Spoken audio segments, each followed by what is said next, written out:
today in this video I'm going to show you how I plait a mane. So to start off with, I've just dampened his mane and I've sectioned it using a little bit of a comb. I'm just going straight down and I've sectioned it.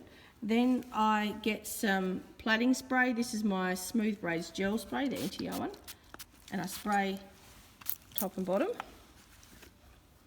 Then if you need a bit more help with control with flyaways, you can use a hair wax. This is the NTR sculpting stick, and I just smear it down the bottom and then underneath as well. You don't need to go all the way down the hair. I just do the top bits because that's where you really get your flyaways.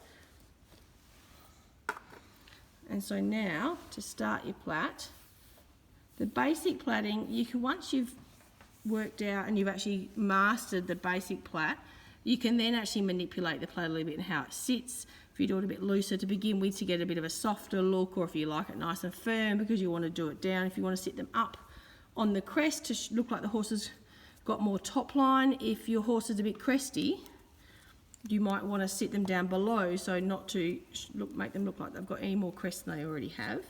So now I just plait down. Now, one of the most important parts now is actually to have a really tight plait.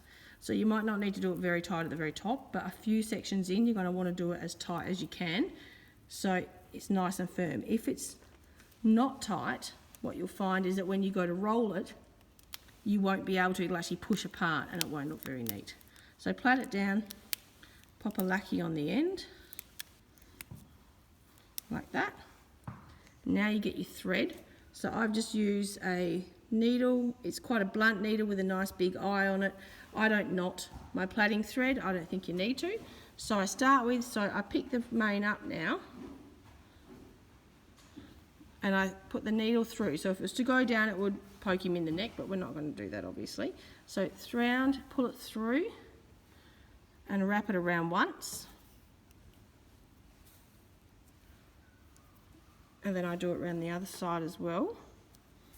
Now you can trim this end off if you want to. If you don't want to trim the end off, you can fold it like this. So bend it over and then wrap the hair around it a few times and then pop the plait back through, so that sort of helps to hold it. It's entirely up to you how you want to do.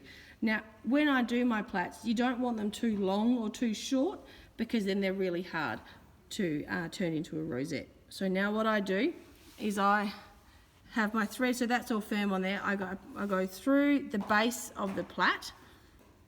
So now when that pulls it up, that's folded to the plait in half. I then fold it in half a second time and that's my rosette. And so now I sew backwards and forwards through the base of the plait. Like this, up and down through the very base, so you can't see any of the thread, and I just hold it and pinch it between the fingers of my other hand to hold it where I want it. And you just need to go up and down a few times, and once you've finished, it's nice and firm. Then you just get your scissors and I just push down into it and snip it off, and that is how I plait a mane, as you can see.